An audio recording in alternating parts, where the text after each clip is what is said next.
15 রোজার পরই বাজার ফল করেছে, বাজার নিয়ন্ত্রণে চলে এসছে। বাজারের যে পরিস্থিতি, সে বাজার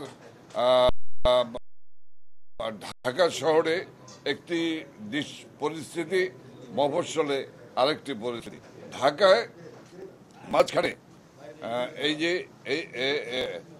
যে তৃণমূল কৃষক যে টাকায় বিক্রি করে ভোক্তার কাছে এসে সেটা 50 গুণ 60 গুণে বিক্রি হয়।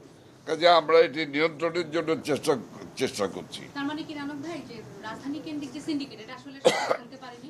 দেখেন, এই সিন্ডিকেট শব্দটা খুব পপুলার শব্দ, কিন্তু আমি বাস্তবে যেটা দেখেছি, যে আমি কিন্তু উদাহরণ দিয়ে বলেছি। গাইবান্ধার গোবিন্দগঞ্জ বাজার সম্পর্কে, আমি পাইকার বাজার সম্পর্কে প্রতিদিন আমার কাছে বাজারের দর আসতো, এবং আমাদের যুবলীগ ছাত্রলীগের ছেলেরা এই মোকাম থেকে শাক সবজিগুলি কিনে নিয়ে আসতো।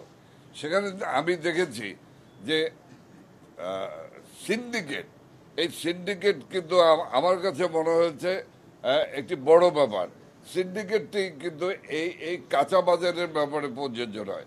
কারণ আমি দেখেছি যে যে যে যে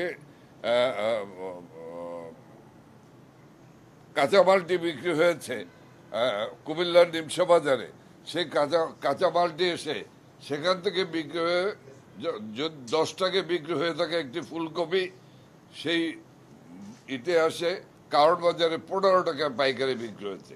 সেই 15 টাকার ফুলকপিটি বা বাঁধাকপিটি যখন নিউ মার্কেট বা অন্যান্য বাজারে, টাউন হল বাজারে যায়, তখন সেটি হয়ে যায় 45 টাকা 50 টাকা। তা আপনি সিন্ডিকেট কোথায় বলবেন? আসলে যে মাঝখানে যারা ভোক্তা, যাদের কাছ থেকে মালামালটা কেনে, তাদের ওখানে নিয়ন্ত্রণ প্রতিষ্ঠা হওয়া দরকার। আসলে এখানে এটা অবশ্যই, এটা সরকার হিসেবে সরকারের দায়িত্ব। আমরা যারা সরকারের সঙ্গে সংশ্লিষ্ট রয়েছি, আমাদের দায়িত্ব, অবশ্যই দায়িত্ব, এবং এ দায়িত্ব পালন করার ইচ্ছা আকাঙ্ক্ষা আছে বলেই তো আমরা সুলভ মূল্যের বাজার করেছি।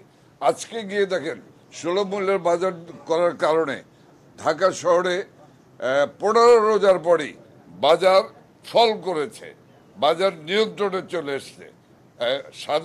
সাধারণ বাজারও তারা মালামাল কমিয়ে, জিনিসপত্রের কাঁচামালের দাম কমিয়ে ফেলতে হয়েছে তাদের।